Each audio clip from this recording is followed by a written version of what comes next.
Bonjour les amis, vous êtes bien sur Planète Gaïa TV et nous sommes toujours dans le coin des bouquins. Alors je me retrouve aujourd'hui encore une fois chez Très Daniel pour rencontrer Jean-Louis Abrassard dans un ouvrage un peu plus ancien, mais vous allez voir qui est tout à fait passionnant, c'est Pratique de l'auto-hypnose. Bonjour Jean-Louis. Bonjour. Heureux de te retrouver. Moi aussi, moi de même. Les vacances ont été bonnes? Tout à fait. Bon. Alors, pour les téléspectateurs qui n'ont pas vu la première vidéo et qui ne te connaissent pas encore, est-ce que tu peux en quelques mots dire qui tu es, d'où tu viens, ton parcours, et puis surtout comment tu en es arrivé là, quoi. Alors, mon parcours, oui, c'est un vrai parcours de vie, c'est-à-dire rien n'était prévu au départ. Ok. Ça s'est fait à mesure des événements, à mesure des rencontres aussi, beaucoup.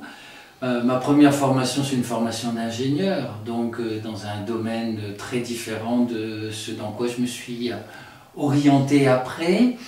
En même temps que j'ai poursuivi mes études d'ingénieur, j'ai commencé une formation de professeur de yoga. Ça m'a vite passionné, je crois que j'avais aussi besoin de reprendre vraiment contact avec mon corps quand j'étais jeune. Et parallèlement, pour des tas de raisons personnelles, je suivais aussi une psychanalyse à l'époque. Et donc tout ça s'est combiné pour faire que j'ai très peu travaillé comme ingénieur, quelques mois, et je me suis ensuite installé comme professeur de yoga. Et parallèlement, j'ai fait beaucoup de... mon professeur de yoga faisait des massages, donc je me suis mis au massage et ça a été une sorte de révélation, voir que je pouvais aider les autres avec mes mains. Ça a été le début du massage, le début de mon parcours dans le massage, dans la guérison aussi, dans la guérison énergétique, donc l'aide avec les mains. Et de fil en aiguille, en suivant des psychothérapies, d'autres formations, j'ai créé une méthode, la relation d'aide par le toucher, qui combine des techniques de toucher. Je préfère dire ça que des techniques de massage, puisqu'il n'y a pas le but physique simplement, des outils de la psychothérapie que j'ai expérimenté dans d'autres formations, et de la guérison énergétique, du travail de soins énergétiques, de tout rassembler pour faire une sorte de synthèse qui me paraissait vraiment importante. Voilà. Et j'ai créé ça dans les années 80 et j'ai enseigné cette formation, j'ai formé des centaines de personnes à cette méthode que maintenant j'ai transmise à mes collaborateurs il y a 5 ans. D'accord. Alors, dans tes études au départ, donc toi c'était la physique nucléaire, c'est le truc bien carré, enfin peut-être que je me fais des idées, mais apparemment c'est un truc quand même vachement... oui, et c'est très théorique aussi. Oui, forcément. Bon, je suppose que tu avais une attirance pour la technologie, pour la technique, pour les sciences, quoi. Je peux pas dire vraiment. Moi je suis issu d'une famille d'enseignants. J'étais bon en maths, j'étais bon en physique. Voilà, après le bac, c'est une sorte de suite logique. J'adore étudier, donc je suis rentré dans les études. J'ai été reçu dans une école d'ingénieur. Voilà. Et parallèlement à côté de ça, j'avais d'autres envies, j'étais un passionné des échecs, et c'est pour ça que j'ai commencé le yoga. Parce qu'un jour à Paris, j'ai vu une affiche « Améliorer vos pouvoirs psychiques grâce au yoga ». Je me suis dit ça va m'aider à jouer bien aux échecs. Donc comme quoi la vie nous emmène dans par des chemins très détournés. Oui, tout à fait. Et donc voilà, je m'intéressais à d'autres choses et Voilà, dans le cours de yoga où j'étais à l'époque, il y avait un garçon qui s'appelait Didier qui ensuite a fondé une communauté d'accueil des lamas tibétains. Voilà, je me suis intéressé à la philosophie orientale parce que j'adorais la philosophie. Et puis, c'est de fil en aiguille comme ça. Et des rencontres, un médecin homéopathe qui m'a dit que c'était peut-être pas ma voie. Ensuite, Michel Sokolov, qui était pour moi un personnage qui était un peu comme un second père pour moi, qui m'a introduit dans le développement personnel, la psychothérapie. Donc tout un enchaînement de faits comme ça qui m'ont... Et moi, ce que je garde de mes études, c'est à la fois l'envie d'être très cohérent dans ce que je présente, d'être très clair, et puis, et on le voit avec les grands scientifiques, le goût de la recherche. Pour la recherche est passionnante. Moi, je n'avais pas les capacités intellectuelles d'être un grand chercheur, donc j'aurais pu être un bon ingénieur. Mais la recherche, je l'ai poursuivie dans un autre domaine. Moi, c'est la recherche qui m'intéresse. Quand j'ai trouvé quelque chose, j'ai expérimenté différentes choses dans ma vie. Quand j'ai trouvé quelque chose, que je l'ai vérifié, etc., j'ai tout de suite envie de passer à autre chose. Voilà, donc c'était une suite. Même la formation que j'ai enseignée pendant 30 ans, tous les 3-4 ans, elle se modifiait, elle se changeait parce qu'on fait de nouvelles expériences et parce que voilà, on est de plus en plus riche en expériences et on a envie de les partager avec d'autres aussi. Bien sûr. Alors, on en arrive à ton livre, donc Pratique de l'auto-hypnose, la réponse immédiate, efficace contre le stress, l'insomnie, les douleurs, le surpoids, le tabac, le manque de confiance en soi, la dépression, les phobies. On aurait pu mettre des points de suspension derrière. Comment t'en es arrivé à l'auto-hypnose? Alors j'ai voulu faire ce livre sur l'auto-hypnose qui n'est pas ma spécialité, qui est quelque chose que j'ai jamais vraiment enseigné. Parce que ce que j'ai constaté dans beaucoup de techniques que j'ai utilisées, dans la guérison, dans des moments de séminaires, de formation, etc., que quand des personnes font une prise de conscience, quand il y a un moment important pour elles, elles sont dans une sorte, je dirais, d'état second. Un état de disponibilité intérieure. Et je l'ai constaté à beaucoup de moments. Par exemple, dans le massage, à un moment, les gens, entre guillemets, ils décollent, ils ne sont plus dans leur pensée. Le principal obstacle pour moi à des changements de vie, à des remises en question, à des améliorations de vie, c'est le processus mental, les croyances qui font que nous restons dans ce que nous croyons être juste et vrai, dans ce que nous pensons, dans toute une réflexion qui, si elle est utile pour beaucoup de choses dans la vie, pour les problèmes pratiques, moi j'ai rien absolument contre la logique, au contraire, je trouve que c'est extrêmement logique, mais pour les choix de vie, pour ce qui nous touche intérieurement, pour les relations, dans le domaine de l'art, etc., ce qui est important, c'est le ressenti, le contact avec soi-même.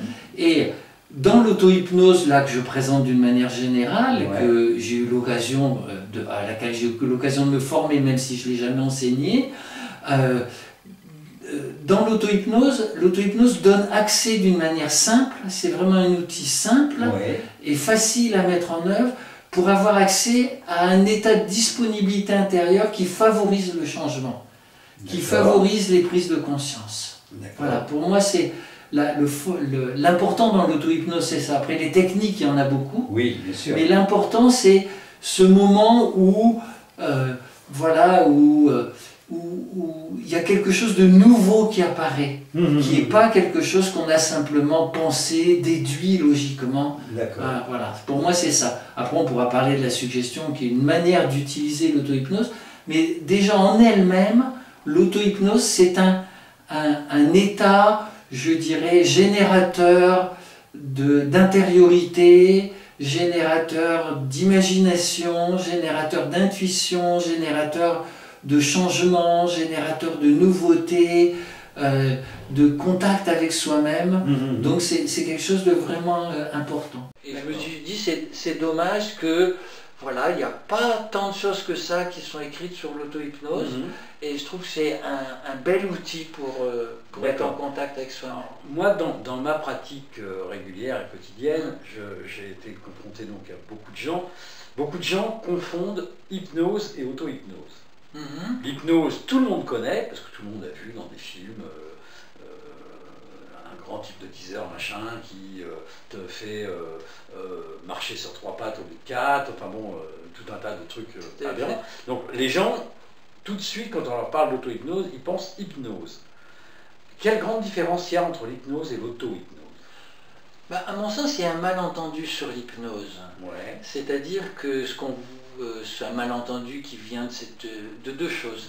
Un, du fait que le terme hypnose fait penser à une sorte de sommeil, oui, et donc à un état d'inconscience dans lequel on perdrait le contrôle de ses actes, ce qui est un peu ce qui se passe quand on voit de l'hypnose de spectacle. Oui, et puis deux, ça vient de l'hypnose de spectacle qui est une sorte d'exagération des phénomènes hypnotiques. Oui. Mais ce qu'il faut bien comprendre, c'est que l'état d'hypnose auquel on accède en auto-hypnose ou dans l'hypnose thérapeutique sérieuse, c'est un état naturel. C'est-à-dire que dès que, par exemple, quand nous sommes distraits, pendant un moment, on lâche ce qu'on est en train de faire, on se met à penser pas vraiment à penser, mais on est un peu flottant, etc. comme ça. Si on regarde par la vitre du train, le paysage, si en se promenant, on regarde une rivière couler, et à beaucoup de moments, quand on fait un acte machinal, hier, j'ai profité qu'il y avait un rayon de soleil pour tondre ma pelouse, en même temps que je tondais ma pelouse, mon esprit était un peu ailleurs. Tout ça, en réalité, c'est des moments naturels d'auto-hypnose. L'état d'hypnose, c'est un moment naturel. C'est un moment différent de celui où on est dans le processus des pensées, dans le processus rationnel, mais c'est un moment naturel qui fait qu'il y a des gens qui sont en auto-hypnose quand ils sont dans leur bain, qui sont là en train de rêvasser, et souvent dans ces états-là, c'est les moments où on pense à quelque chose qu'on a oublié, on pense à des événements du passé, où on a une intuition, où on trouve une réponse à quelque chose. Voilà, le fondement de l'auto-hypnose, il est là. Il est extrêmement simple. Ce sont des moments, et il y a eu des recherches là-dessus, on est obligé d'avoir ces moments plusieurs fois par jour. Même toutes les heures, on a plusieurs minutes, sans qu'on s'en rende compte, de micro-hypnose comme ça, où on est pris dans autre chose. D'accord, ok. On associe régulièrement l'auto-hypnose à l'état alpha. On a raison ou pas? C'est un peu partiel. C'est-à-dire que l'état alpha, les ondes alpha, ce sont des ondes de détente. Donc l'hypnose, pratiquement toujours, en tous les cas dans l'auto-hypnose c'est le plus simple, commence par créer un état de détente. D'accord. Il y a de la possibilité d'être en hypnose sans être détendu. Mais ce qui est le plus facile, l'auto-hypnose est d'autant plus facilement accessible qu'on est détendu. Ça, c'est l'état alpha. Mais ensuite, il y a de nouvelles ondes qui se déclenchent, qui correspondent aux phénomènes imaginatifs, intuitifs dans l'hypnose. Je crois que ce sont les ondes delta, qui sont vraiment des ondes caractéristiques de l'hypnose. Au niveau du fonctionnement du cerveau, maintenant l'hypnose est vraiment prouvée, c'est-à-dire c'est un autre état de conscience. Le cerveau, on a fait des IRM du cerveau quand les gens sont sous hypnose, le cerveau fonctionne différemment. Alors, moi, je suis... je ne vais pas dire réfractaire. Si, je suis réfractaire. Je suis réfractaire à la méditation. J'ai essayé 1000 et 1000 fois, j'arrive pas. J'ai toujours des trucs qui me viennent dans la tête, j'arrive pas à me détendre et je peux pas pratiquer, essayer de faire un exercice. Est-ce que par le biais de l'auto-hypnose, je vais y réussir quand même? C'est une question un peu piège là, voilà. Disons que dans l'auto-hypnose, il y a différentes techniques, c'est ça qui est intéressant. D'accord. Il y a des techniques... On peut rentrer en auto-hypnose de différentes manières. Rentrer dans la détente telle qu'on l'apprend, méditation, dans les techniques de relaxation, c'est un des moyens. Se concentrer sur la respiration, c'en est un autre. Mais tout ça, si vous êtes une personne, ou si tu es une personne qui a du mal à rentrer dans la méditation, ça risque de ne pas bien fonctionner. Après, il y a les techniques de fixation qui sont vraiment intéressantes. C'est-à-dire le fait de concentrer le regard. Ça, c'est beaucoup plus facile et ça peut marcher même si on a des difficultés à s'intérioriser, puisqu'on se concentre sur quelque chose d'extérieur. La concentration sur un mandala, la concentration sur une bougie, ou comme on voyait dans l'hypnose, des concentrations sur des pendules, etc. Mais ça, on peut pas le faire soi-même. Ça, c'est de l'hypnose, c'est pas de l'auto-hypnose. Oui, mais la concentration sur une flamme d'une bougie, c'est quelque chose qu'on peut faire soi-même. La concentration sur un mandala, maintenant il y a même des mandalas en mouvement qu'on trouve sur Internet qui aident beaucoup à concentrer. Et puis il y a une méthode intéressante qui s'appelle la spirale des sens, qui est la possibilité de se concentrer successivement, par exemple, sur une sensation corporelle, sur quelque chose qu'on voit, sur quelque chose qu'on sent ou qu'on entend, puis à nouveau sur une sensation, c'est-à-dire une sorte de saturation des perceptions, de la perception, qui elle aussi fait rentrer en auto-hypnose.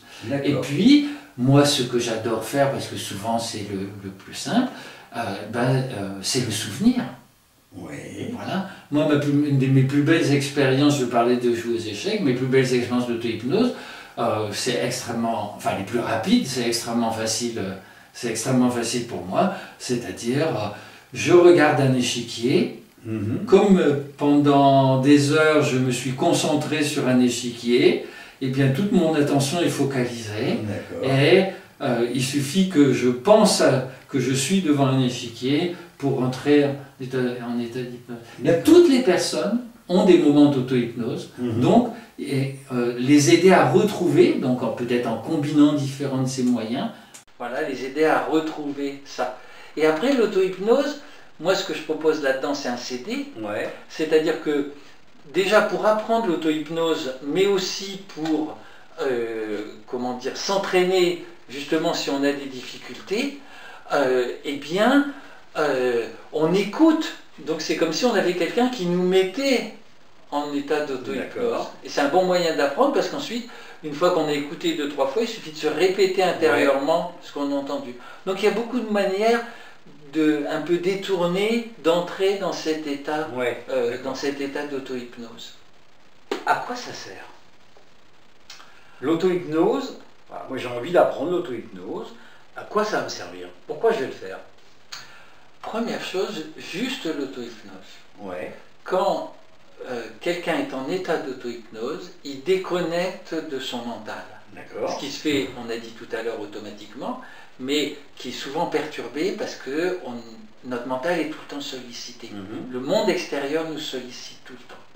Donc l'auto-hypnose, c'est déjà un moyen juste de se retrouver avec soi-même, de sortir des soucis, de sortir des responsabilités, de juste prendre un moment comme ça, et ce moment est régénérant. Il est régénérant pour le corps, et il est surtout régénérant pour l'esprit. Donc le premier bienfait de l'auto-hypnose, c'est de nous faire sortir de la préoccupation mentale dominante sur laquelle se fonde une grande partie de notre vie. Et ensuite, la possibilité dans l'auto-hypnose, dans cet état, d'utiliser cet état pour différents buts. Par exemple? Alors, il y a les suggestions, dont on va pouvoir parler, mais un moyen très très simple, c'est par exemple, dans cet état qui est déjà un état d'intériorisation, j'imagine, donc utiliser l'imaginaire, la visualisation, j'imagine que je suis en vacances au bord de la mer, j'imagine que je me promène dans la nature, j'imagine que je suis avec des amis que j'aime beaucoup et qu'on est en train de rire, etc. c'est-à-dire de faire appel à ce que j'appelle des ressources intérieures, des ressources dans l'imaginaire, des tas de bons moments qu'on a vécus, qu'on peut vivre, qu'on connaît, mais qui ne sont pas là disponibles. Je suis là, je dois travailler toute la journée, eh bien je prends 5 minutes, j'imagine que je vais voir un arbre que j'aime bien, que je suis au bord d'un lac où j'ai l'habitude d'aller pêcher si je pêche. Voilà. Et tout ça, je me ressource. Donc c'est de retrouver des ressources à l'intérieur dans un monde extérieur qui, en simplifiant, nous pompe un peu la vie. Voilà. Alors moi j'ai un ami qui fait de la visualisation. Il lui suffit de fermer les yeux et il imagine, je sais pas, un arbre, et l'arbre il pourrait le prendre dans ses bras. Moi j'arrive pas. Je suis complètement réfractaire à toute forme de visualisation, ça ne marche pas. Tu vas me faire une séance et tu vas me dire, voilà, t'imagines un cercle. Bah ok, je t'entends bien me dire que t'imagines un cercle, mais j'arrive pas à le visualiser, le cercle. Alors, dans l'ouvrage, j'analyse ça, c'est un problème que les personnes soulèvent souvent par rapport à la visualisation. Il y a des gens pour qui c'est plus facile, parce que c'est leur canal, et il y a d'autres pour... Mais pour qui c'est plus difficile. Alors, il y a déjà un certain nombre d'obstacles à franchir. Il y a des personnes qui n'arrivent pas à visualiser parce qu'elles cherchent à visualiser trop clairement, etc. Après, on peut faire appel aux souvenirs. Il y a plein de trucs pour réussir à débloquer, à commencer à débloquer la visualisation. Donc et après, il n'y a pas... Ah oui, c'est possible de débloquer la visualisation. Et après, il n'y a pas forcément besoin de la visualisation. Par exemple, les gens qui ont du mal à visualiser sont souvent des gens assez auditifs. Donc, on peut leur proposer de se rappeler un moment où ils écoutaient de la musique, etc. Ou alors, ils sont très sensoriels. Donc on peut leur rappeler un moment où ils sont dans un bain bien chaud, on peut leur rappeler un moment où ils se baignent, etc. L'intention de visualiser donne presque autant de résultats si on ne se focalise pas sur le fait qu'on n'y arrive pas que la visualisation elle-même. Et je pense qu'il y a des gens qui n'arriveront jamais à visualiser pour des raisons très spécifiques en général, mais qui peuvent quand même utiliser leur imagination. Parce que tout le monde a de l'imagination. Oui, bien sûr. Voilà. Bien sûr. D'accord. Alors, après, c'est une très bonne suggestion en auto-hypnose de se dire « je visualise facilement ». D'accord. Voilà. Bien sûr. Si on dit que l'auto-hypnose peut y apporter une aide dans tout, elle va aussi apporter une aide là-dedans. D'accord. Alors, ton livre, il est fait pour quoi? C'est une méthode? Ah, c'est pas une méthode, il n'y a pas de méthode parce que chacun peut prendre dedans. D'abord, je donne les différentes techniques pour entendre l'auto-hypnose. Le mieux, c'est c'est de commencer par celle qui va donner le meilleur résultat. Oui, bien sûr. Donc utiliser celle-là, quitte après à ajouter les autres, parce qu'après elles peuvent se combiner, etc. Ça dépend si on est mental, visuel, intériorisé, extériorisé. Et puis ensuite, eh bien, ça va être comment utiliser cet état pour des objectifs de vie. D'accord. Donc pour avoir plus confiance, pour ceci, pour cela. Et là, je donne différents moyens. La visualisation, des moyens qui peuvent se combiner, la suggestion, le dialogue avec l'inconscient, le voyage intérieur, et puis parallèlement je donne aussi des outils pour soulager la douleur, diminuer la douleur, aider à la guérison de problèmes physiques, donc pour tout ce qui peut être utilisé pour le corps. Voilà. Donc c'est un manuel, il y a des explications, mais la plupart du temps il y a des textes qui sont des petits textes dont on en retrouve 3 dans le CD, mais il y en a une cinquantaine. Donc pour d'abord maîtriser les techniques visualisation, donc c'est des petits textes que les personnes peuvent apprendre d'une certaine manière un peu par cœur, et puis se les répéter intérieurement. Alors le plus simple au début, c'est de se les enregistrer pour se les écouter. D'accord. Voilà, et puis, parce que c'est dur au départ de différencier la personne. On se met soi-même en auto-hypnose, donc on se sépare un peu en deux. Ouais. Donc au début, il faut prendre le coup, quoi. Bien sûr, et puis une fois ensuite, il y a d'autres propositions de textes pour atteindre différents objectifs de vie. D'accord, ok. Donc c'est un livre éminemment pratique. Ah, c'est un livre uniquement pratique, où il n'y a pas besoin d'étudier tout le livre. Ouais. Vous pouvez, voilà... J'ai un sommaire. Au début. Ah, au début. Je viens de l'avoir, hein, donc je n'ai pas encore maîtrisé, voilà. Ouais. Voilà, sommaire, tac. Donc vous mettre en auto-hypnose, c'est le premier. Ensuite, la suggestion. D'accord. La visualisation. D'accord, ok. Le corps sous hypnose, puisqu'on a une perception très différente du corps. On est beaucoup plus... C'est pas du tout un état de sommeil. Sous hypnose, on est beaucoup plus perceptif. On sent des tas de choses qu'on ne sent pas d'habitude. D'accord. Et puis ensuite, le dialogue avec l'inconscient, la guérison. D'accord. En fin de compte, voilà, je suis au restaurant, j'ai la carte et je fais mon menu, quoi. Voilà, tout à fait. Bon, il n'y a plus qu'à. Il n'y a plus qu'à. Justement, ce que je trouvais, c'est une invitation, et moi c'est toujours ce qui me tient à cœur dans mes propositions de livres. Parce que j'enseignais des formations qui duraient 3 ans pour former des professionnels, où on approfondit énormément les choses, où chaque chose est très détaillée, il y a beaucoup de cas différents pour être dans l'aide, il y a beaucoup de techniques différentes. Mais dans mes livres, moi mon but c'est pas de présenter ça. Mon but dans les livres c'est que la personne achète le livre et, parce que je pense que c'est ce qui manque, qu'elle puisse se dire « je peux faire quelque chose pour aller mieux ». D'accord. Voilà, c'est se créer ce ressort, hein, pour, voilà, je peux prendre en charge ma santé, je peux, face à une difficulté, voilà, je ne suis pas soumis à ma difficulté, je ne suis pas victime, voilà, je peux mettre quelque chose en œuvre. Alors bien sûr, il faudra s'entraîner un peu à l'auto-hypnose, ça ne donnera pas forcément un résultat tout de suite, etc. J'ai écrit tout un paragraphe sur comment faire pour échouer, hein, parce que c'est important, comment on fait pour se saboter quand on pratique quelque chose, et en particulier dans l'auto-hypnose. Mais ce premier pas qu'on fait, ça change tout.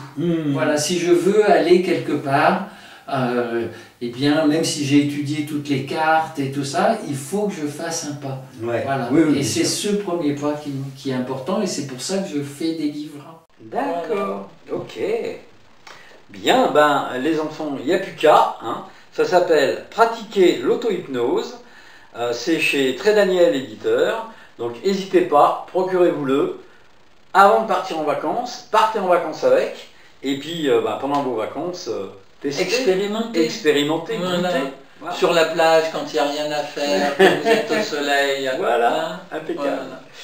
Ok, Jean-Louis, pour terminer, est-ce que tu aurais une idée, un conseil à donner à nos téléspectateurs? Alors il y a une toute petite technique que j'aime beaucoup, qui permet de faire une pause d'auto-hypnose de 30 secondes, ce que j'appelle défocaliser le regard. C'est-à-dire qu'au lieu de fixer quelque chose, vous regardez comme si vous regardiez très très large, ou comme si vous regardiez à l'infini. Quand je l'enseigne, je dis à mes élèves « et prenez l'air idiot ou amoureux ». Voilà, pour plaisanter. Et donc, voilà. Et ça crée automatiquement, ça met en route un état intérieur qui va vers l'auto-hypnose. Et comme ça, on peut 30 secondes ne rien regarder, juste défocaliser le regard, et on est là. Et on revient. D'accord. Et on s'est régénéré pendant 30 secondes. Ah, ok. La pause hypnose. Bon. Voilà. Bon ben, les amis, il n'y a plus qu'à. Hein. Ok, bah écoute, merci Jean-Louis pour ce moment passé en ta compagnie. On aura l'occasion de se revoir parce que tu as écrit quand même beaucoup d'autres choses. Avec plaisir. Donc on aura l'occasion de refaire des vidéos avec Jean-Louis. Vous avez l'habitude, hein, vous avez vu en dessous la vidéo, il y a une bande qui passe avec entre autres le mail de Jean-Louis. Donc si vous avez des questions, vous pouvez lui poser directement. Mais sinon, vous avez aussi la possibilité, bien sûr, de liker les vidéos. Vous savez que sur YouTube, c'est bien de liker, ça nous fait monter la cote. Et vous avez bien sûr la possibilité de mettre des commentaires. Donc on retransmettra à Jean-Louis tous vos commentaires, et surtout ceux qui sont sous forme de questions. Mais sinon, vous pouvez le faire directement grâce à son mail. Voilà les amis, l'aventure va se terminer maintenant. Et je vous dis à la prochaine, pour une prochaine aventure. Allez, au revoir. Merci, au revoir. Voilà les amis, l'émission est maintenant terminée. Alors j'espère que ça vous a bien plu. N'hésitez pas à faire un j'aime, le pouce vers le haut, de façon à nous montrer que vous êtes satisfait. Mettez-nous des commentaires, parce que d'abord ça fait toujours plaisir. Et puis en plus, ça nous permet d'améliorer nos vidéos. Faites-nous les réflexions qui vous semblent justes. Si vous avez des questions à poser à l'intervenant, posez-la. Nous, on va transmettre, il n'y a pas de problème avec ça. La règle, c'est bien sûr le partage. Plus vous allez partager, plus on sera connu. Plus on sera connu, plus on aura de soutien. Et donc, on pourra faire du travail de meilleure qualité encore. N'hésitez pas à aller sur la plateforme Tipeee. L'adresse est en dessous de la vidéo. La plateforme Tipeee, c'est notre plateforme de financement participatif, ce qui nous permet de pouvoir continuer, pouvoir exister, de changer notre matériel et de nous déplacer. Donc vous pouvez faire un don de 1 euro à, je sais pas moi, 1 million d'euros, si ça vous fait plaisir, d'une manière mensuelle, donc avec un engagement, ou d'une manière ponctuelle, c'est-à-dire juste une fois. Plus on aura de sous de votre part, plus on aura un budget prévisionnel conséquent, et donc plus on pourra prévoir de vidéos. On pourra prévoir aussi de changer notre matériel, encore une fois, de façon à avoir un matériel encore plus performant. Actuellement, on sort une vidéo par semaine, tous les lundis. Et là, le but de cette année, c'est progressivement d'arriver à 2 vidéos, donc une autre le jeudi. Donc vous allez voir apparaître des nouvelles vidéos de temps en temps, mais de plus en plus souvent le jeudi, donc pour arriver à 2 vidéos. Pour ça, on a besoin de vous, parce que sans vous, sans votre argent, qui est le nerf de la guerre, malheureusement, on ne pourrait pas exister. Donc je vous remercie d'avance pour votre soutien, et je vous dis à bientôt pour de prochaines aventures. Au revoir.